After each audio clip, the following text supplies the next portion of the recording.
La relation entre Ney et Kylian est très bonne. Et je ne vous fais pas de langue de bois. Ils sont associés dans les exercices, ils sont souvent ensemble dans les échauffements. Oui, il y a eu cette situation de match. Et pour en avoir échangé hier avec Kylian, qui en a parlé avec Ney. Mais pour en avoir, moi, échangé avec Kylian, il y a deux temps dans cette action. Il y a la première accélération où là, il y a peut-être une possibilité de donner le ballon, mais à ce moment-là, c'est un peu plus difficile. Et il y a le deuxième temps où Kylian fait vraiment la différence et qui rentre dans la surface de réparation, où Kylian ne voit pas Ney.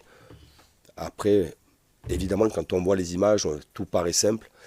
Il y a 2 secondes où il faut prendre une décision et Kylian est focus sur son ballon pour frapper. Mais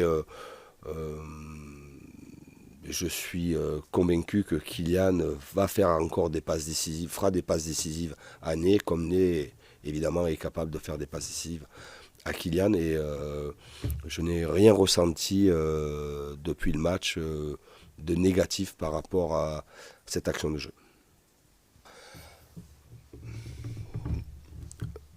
Turnover à ce poste-là? Non.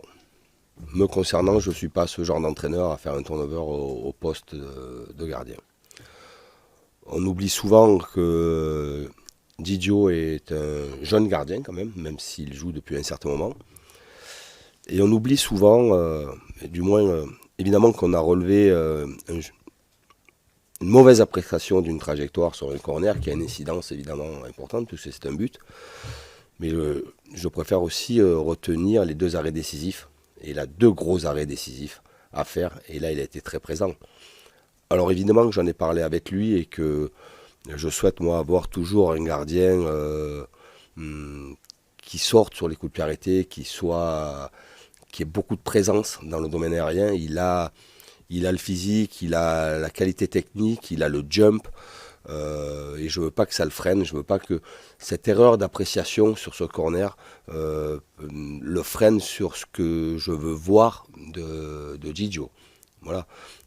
Mais pour répondre précisément, il n'y aura pas de turnover au poste de gardien.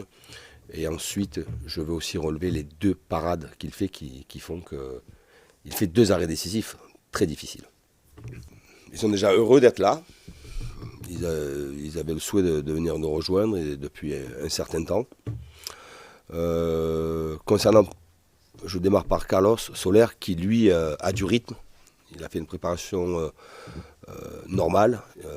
Il y a 10 jours, il jouait son dernier match avec Valence, donc il est dans le rythme. Il a simplement à découvrir à la fois ses partenaires et ce que je vais lui demander sur le terrain par rapport à l'organisation. Mais comme c'est un joueur de haut niveau et très intelligent, ça va vite le faire et ça le fera très vite.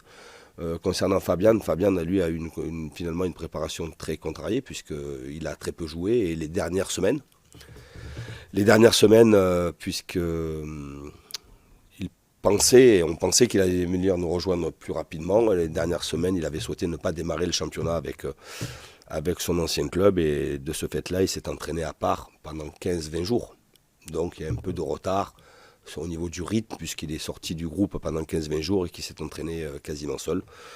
Mais voilà, séance après séance, évidemment qu'il travaille un peu plus que les autres, lui, pour trouver rapidement un rythme plus soutenu et plus élevé. Mais bien évidemment qu'ils sont susceptibles et disponibles pour démarrer le match demain, oui.